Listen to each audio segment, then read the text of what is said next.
Remember them three little Texan kids that broke into the Walgreens and stole 3 bags of stuff? Yeah, the same ones that threatened the store clerk, threatened to crash out, threatened to bust out their windows, and then they went home and made a video clapping back at everyone who criticized them and saying that they mama ain't broke, they got more motion than you guys, woot woot, la la la. Remember all of that, right? Remember the same little one in the green who was calling girl the whole nine and said, bitch, I been knew how to count. Remember that little niglet, right? Well, it's all fun and games and laughing matter right now until CPS shows up. Let's call it what it is. That's neglect of a child. That's bad parenting. That's no structure.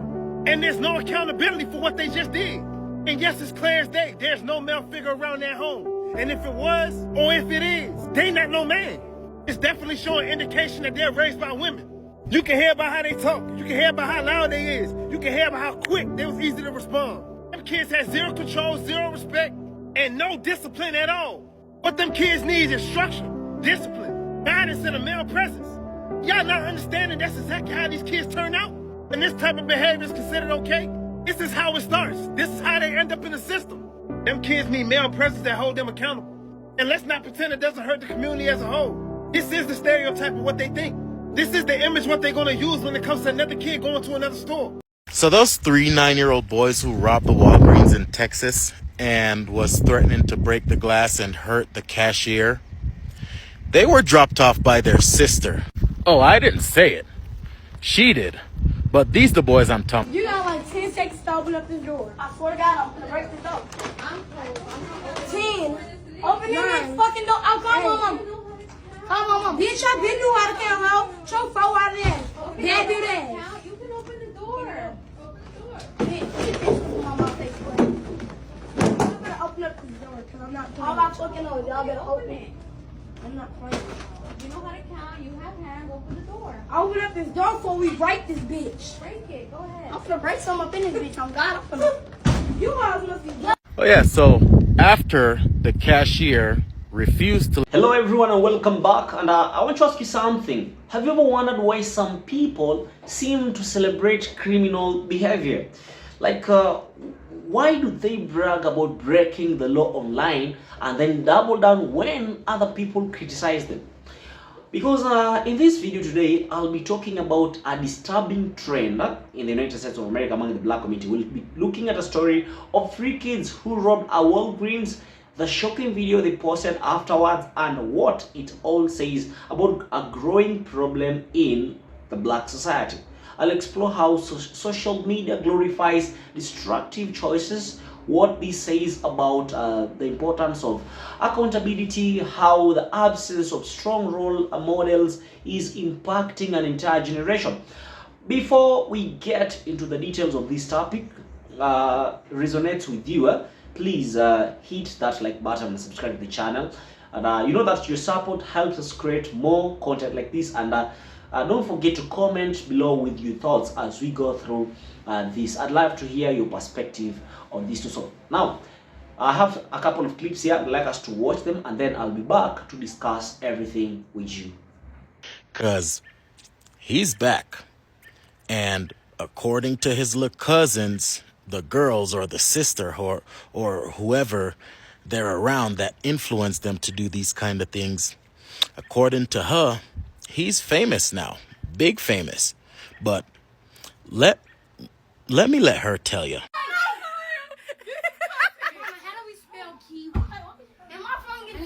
You know how famous you is right now, cousin? You famous.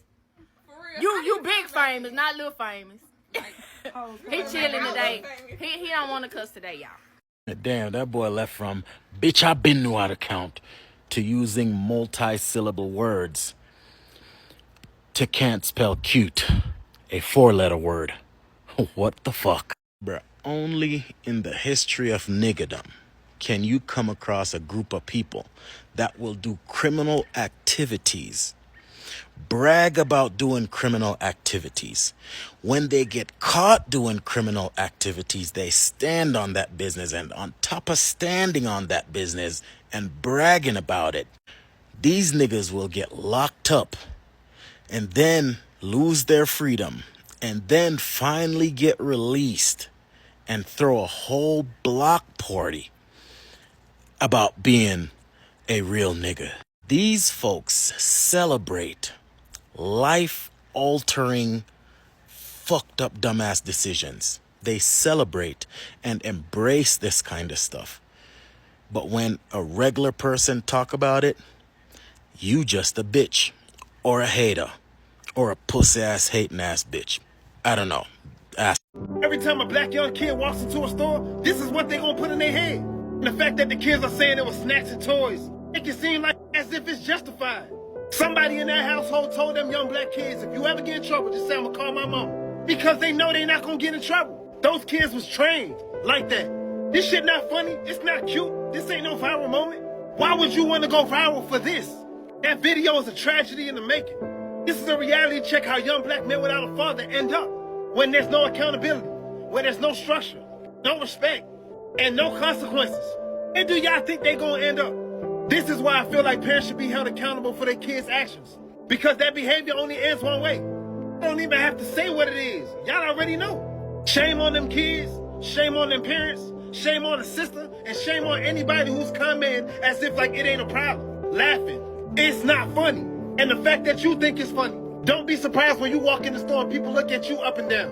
Or look at your kids some kind of way. And I don't know where the father is in this situation. Let them out. They busted out the windows, got out, got into the car that was waiting for them, and then they took off and made it home. Not only did they go home, they went home, got online, and made a video addressing the whole situation. Yeah, you guys can go look up the video. If you want to find it easily, just type in Walgreens boys response video. In that video, they went on to tell people that everybody talking about their mama broke. Nah, they mama ain't broke. They were fully clothed. All that shit. They not hungry. They not suffering. They just wanted some snacks and some toys. That's why they went into the store, got 3 bags of goods, and walk out and threaten the lady, and then bust out the window and leave. So they stole, damaged the property, hopped out, hopped into their older sister's car, who took them home, who then made a video for them, or have them respond to comments in the video that went viral. Some of the things they said in their response video, like I said, you can go look it up, but some of the things they said was they weren't with their mama, they was with their big sister, and their big sister ain't broke. She got her own house, she got money, they get money. They get more money than some of you bitch ass niggas. I didn't say that, they did, okay? But they said they get more money, they got more motion than some of y'all punk ass niggas who getting up there judging them. They didn't take no food, they just took some snacks and some toys. That's all they wanted. And like I said, I didn't say the sister took them there. She said it, because in that video where she tried clearing up some of the air as well, she said, and they keep talking about their mama.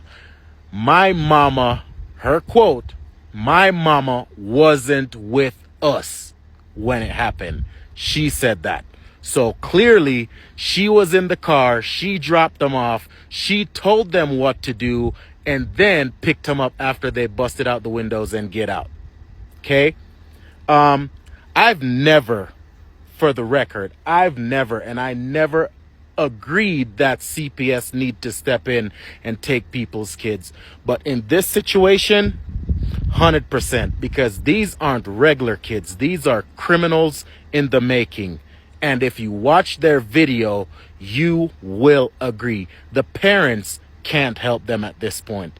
Someone else have to step in. So CPS need to step in, take these kids, and have someone with more responsibility or an actual adult raise these kids. I said what I said. Good people, welcome back, and I hope that the footage was eye-opening for you as it was for me. What we just saw isn't a simple story of a store robbery. It is a deep dive into a much larger societal issue. It reveals a world where the line between right and wrong are not just blurred, but actively celebrated for online attention. First, let's talk about the glorification of criminal behavior on social media. The internet, and specifically platforms built for viral content, has become a stage for individuals to not only commit crimes but also broadcast them. Okay, the boys in that video and their sister didn't hide from the actions. They went online and created a response video to the clapback at their critics. They weren't expressing remorse, they were doubling down. They claimed they had more motion and money than the people who were judging them. Okay. I don't know if this is the new playbook, like commit a crime, get noticed online, and then use that platform to assert your newfound fame or notoriety. The consequences of the actions, the robbery, the damaged property, and the frightened cashier become a secondary to the social media clout they gain. This shift this shift in perception is incredibly dangerous. Now, the sources we've looked at show a pattern where people don't just brag about their criminal activities, they celebrate them. They throw parties for getting out of jail and wear their criminal records as a badge of honor. They treat life-altering factor as decisions, is a rite of passage. When this content goes viral, it normalizes this behavior for an impressionable audience. Young people see this and think this is the way to gain credibility and be seen out there. This is how we get to a place where being a so-called real becomes more important than being a responsible citizen. When critics speak out against this, they are shut down and called names like haters or that B thing, that B word. This stifles any constructive discourse and creates an environment where these actions are accepted or even encouraged without open condemnation. So you can think about that. Now, the erosion of let us talk about the erosion of accountability. This will lead us directly to the next point that I said, the significant erosion of accountability. Now, what we saw with the Walgreens robbery wasn't just a failure of a few kids. It was a symptom of a larger societal problem. The older sister, a young adult, not only drove the getaway car but also instructed the boys on what to do. The children themselves at 9 years old had no problem threatening the cashier and smashing windows. The defiant online video wasn't an apology. It was a justification, like they were doubling down. Now, the source suggests that this behavior indicates they are criminals in the making, and that a severe intervention, like one from Child Protective Services, might be necessary. This is a stark example of a system where legal and moral repercussions are not taken seriously. For these children and their older sister, the consequences of their actions were just a part of the game, a way to get more motion and stand on that business. This kind of defiance against authority and lack of remorse, it creates a cycle of negative behavior. When getting locked up is celebrated as a source of status, then the entire purpose of the justice system is undermined. This behavior is not just about a few bad apples. It reflects a broader societal issue where personal accountability seems to be an increasingly foreign concept. This guy who was speaking highlighted that for some, the consequences of their actions are not deterrent but a way to gain realness, quote unquote, or status, which is then amplified online. This is an intersection where the pursuit of online fame has become directly linked to a complete disregard for accountability. There is a huge problem in the black community now. And finally, let us address a difficult but necessary part of this conversation: the absence of the male figure or father figure in the house. The source argues that this is a critical factor contributing to the behavior we are seeing it's suggested that without a male presence in the home, children lack a crucial source of structure, discipline, and respect. They have zero control, zero respect, and no discipline at all. A father or strong male role model is often the one to hold children accountable for their actions. I know mothers, they can't do this, by the way. It's like, I know, you know what, women, they hate accountability, so they can't hold their children accountable. I think they don't learn appropriate boundaries or the consequences of their behaviors because they grow in houses that they only have mothers. And I'm not talking about a single parent household. It is about the absence of a present and engaged male figure who can provide guidance and structure. May it be a father, may it be an uncle, an elder brother, you know. This lack of a male presence isn't just a personal issue. It has broader societal consequences. Now, this absence is directly linked to negative outcomes. Now, this guy explicitly stated that this is how children end up in the system. This perpetuates a cycle of disadvantage and criminal behavior within the community.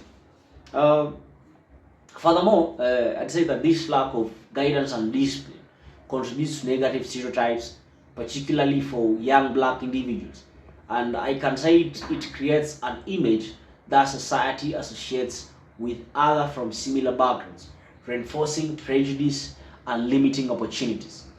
The guy even went ahead to say that children need structure, discipline, and guidance, and a male presence to thrive.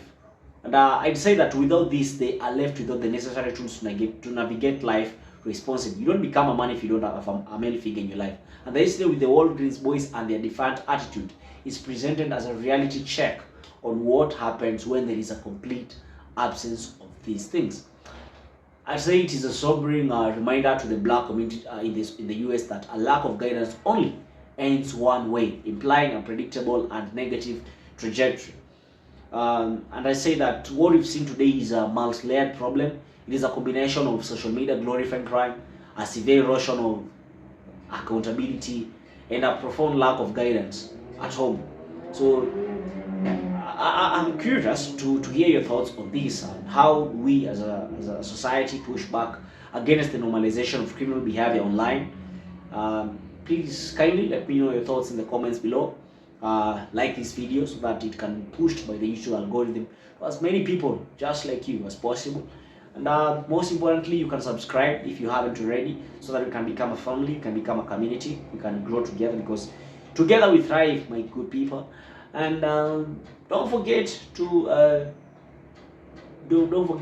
turn on post notifications, because every day I do post videos like this, and I'd like you to be the very first person to watch my content. Thank you for watching, and I hope to see you in my next video. Peace out.